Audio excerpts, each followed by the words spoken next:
Hey kids, my name is Amy. I am a shellfish biologist and I work at Pacific Shellfish Institute right here in Olympia. What do you think I study? That's right, shellfish!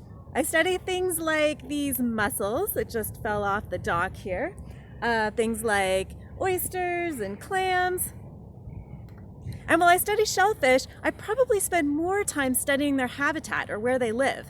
And they live right here, right behind me in Puget Sound. So I want to make sure that the water is super clean and healthy for them and for all the animals that call Puget Sound their home.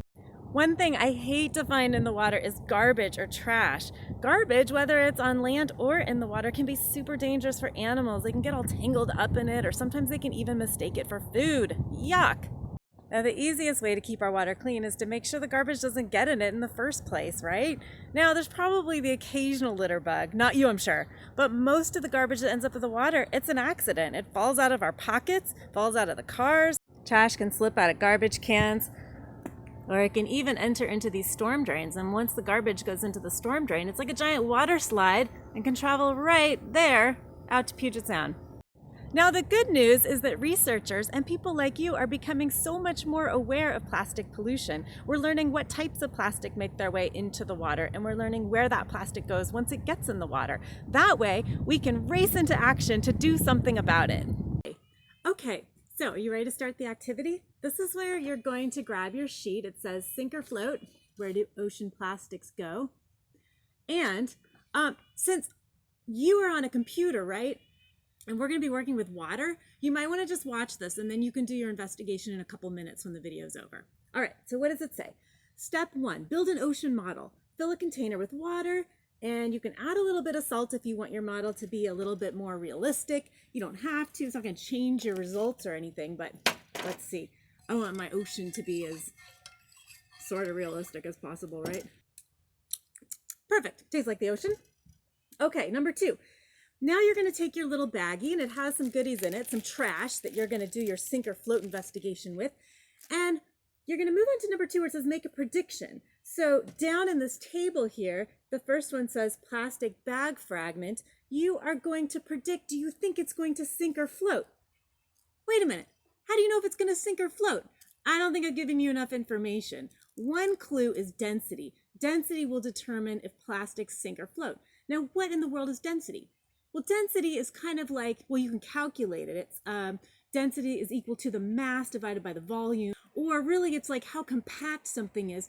It's kind of like cake. Now, I don't know if you know a whole lot about density, but I do know you probably know something about cake. Now, I have 2 cakes here. This one is a pound cake. It's a lemon pound cake. Yum. This one is an angel food cake. Now, they're about the same size, aren't they? But they have very different densities. If I pick them up, this pound cake, oh my gosh, this pound cake, whoa, is like way heavier than this angel food cake. And this is a much denser cake. It has a higher density. So what makes it more dense? Well, for starters, this pound cake is super compact. If I cut it open, I don't see any like air bubbles or spaces. It's just densely packed cake. Ha ha ha. It's lemon. It is so good. I like a densely packed cake.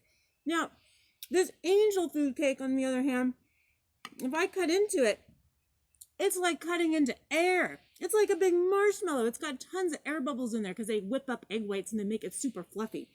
So this cake is not very dense. It's very light. So how does this relate to plastics? Well, good question. Now, the density of plastic is a little bit like the density of cake. Now, plastic is a man-made substance. And if we could use a microscope and get down and see how it's made of these teeny, tiny repeating long strands.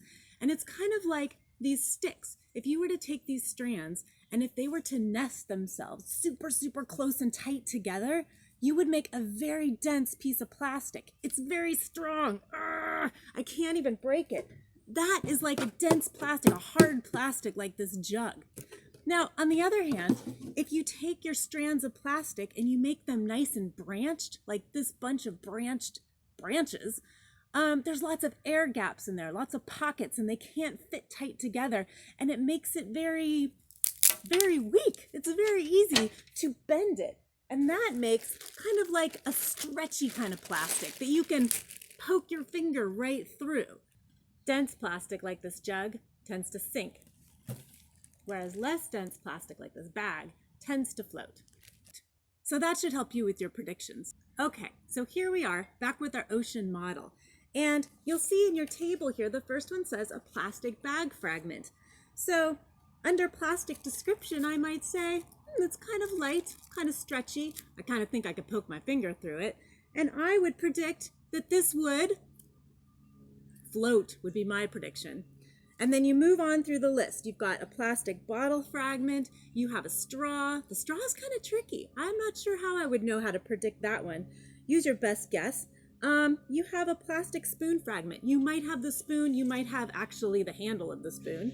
And a styrofoam packing peanut, which is light and fluffy, kind of like angel food cake. So make your predictions based on that. And then when it's time to test them, you're going to take your material and you're going to submerge it under the water and make sure you don't have any air bubbles and let go and see what happens. All right, now that you've finished your investigation, let's turn to page 2 and make some connections and figure out what this all means. So if you look at this beautiful picture of Puget Sound and all the animals that call Puget Sound its home, you can go through the questions and think about, for the plastics that float, what kind of animals might be affected by that? And for the plastics that sink, what kind of animals might be affected by that? Now here's a tricky question, number 5. Do you think that an item that floats can eventually sink? And how might that be? And I'm going to give you a clue. Look at this bottle. Now this bottle is actually made of glass and not plastic, but look at all the things that are living on it. That is my clue.